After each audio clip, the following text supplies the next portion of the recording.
Yo, what's up guys? Ako nga pala si Mr. Rio. Una sa lahat, gusto ko pong batiin ang bago nating Pangulo. Siyempre si Idol, President Rodrigo Roa Duterte. Congratulations sir. Alala ko po nung mga araw na pinakilala ka sa akin ni Ama na suportahan kita. Alam ko na po talaga na ikaw talaga ang pinili niya para mamuno sa ating bansa. At syempre binabati ko rin ang mga solid Duterte supporters. Nagbunga lahat ng mga pinaghirapan natin.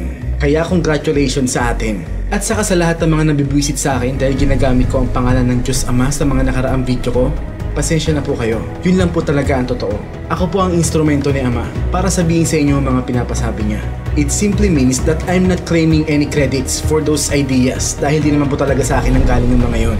Lahat ng mga lyrics sa mga kanta ko para kay Idol, lahat ng mga mensahe ng mga sinabi ko sa mga nakaraang video ko, lahat po yun ang galing kay Ama, hindi po sa akin. I am disrespecting him if I'm not going to mention his name.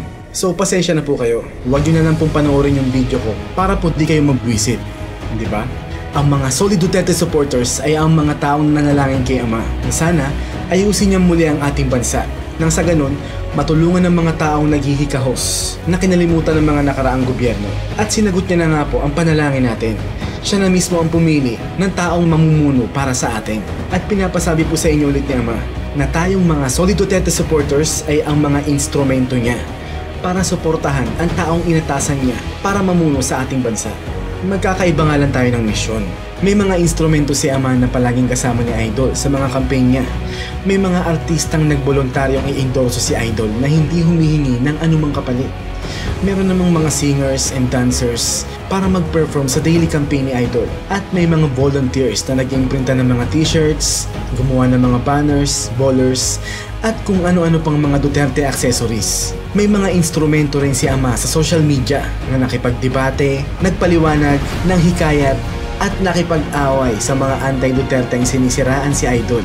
At sobrang dami ring instrumento ni Ama para gumawa ng napakaraming kanta para kay Idol. Hindi na halos mabilang ang lahat ng mga kantang nagawa para kay Idol Duterte, di ba? Meron din mga tao na gumawa ng iba't ibang klase mga videos para lang paliwanagan, hikayatin ng mga anti-Duterte at kumbinsihin ang mga undecided pa na si Idol ang dapat iboto. Meron din ginamit si Ama para iproklama ang propesiya niya tungkol sa pinili niyang maging bagong pinuno ng ating bansa. At yun naman ay si Pastor Apollo Kibuloy. At meron din ginamit si Ama para sabihin sa inyong lahat ang mga pinapasabi niya at ang ilan sa mga plano niya. At para paliwanagan ng mga tao na walang ibang makakapagpabago ng ating bansa kundi si Idol Duterte lamang. Wala nang iba. At syempre, ang pinaka-espesyal na instrumento ni Ama, syempre alam niyo na ang pangalan niya. Siya si President Rodrigo Roa Duterte. President Ro D for short. Isa pong malaking karangalan ang makasama sa kasaysayang ito. Kaya dapat magpasalamat tayo lahat sa Diyos Ama dahil sumasa atin siya. At ngayon, ipapahayag ko sa inyo ang unang 3 plano ni Ama para sa ating bansa. Unang plano niya ay ang Giant Shelter para sa mga homeless at mga informal settlers. Hangad ni Ama na magkaroon ng matinong tirahan ang mga anak niya na matagal nang binaliwala ng gobyerno. Pangalawa, yung voting system natin. Hindi na raw PCOS machine ang gagamitin natin next election. Pero bago tayo pumunta sa voting system na yon, may 2 bagay muna siyang ipapagawa sa ating lahat. At ang pangatlo ay ang susi para sa advanced technology ng ating bansa. God said, gather all of our inventors and scientists. Dahil merong ipapagawa si Ama sa mga instrumento niyang inventors and scientists na makakatulong sa ating bansa.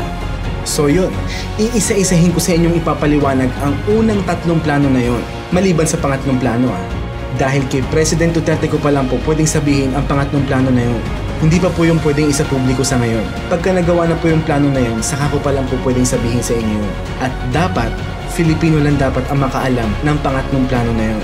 Gets nyo naman siguro ibig ko sabihin, di ba? May magandang plano para sa ating bansa si Ama at sobrang layo na ng pinakita niya sa akin. Maisakatuparan lang ang unang 3 plano na ito.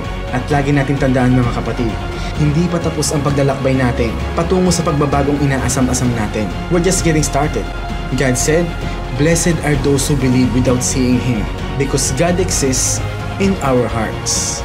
May God be with you all, brothers and sisters. At huwag po natin kalimutan palagi ang pinapasabi sa inyo palagi ni Ama.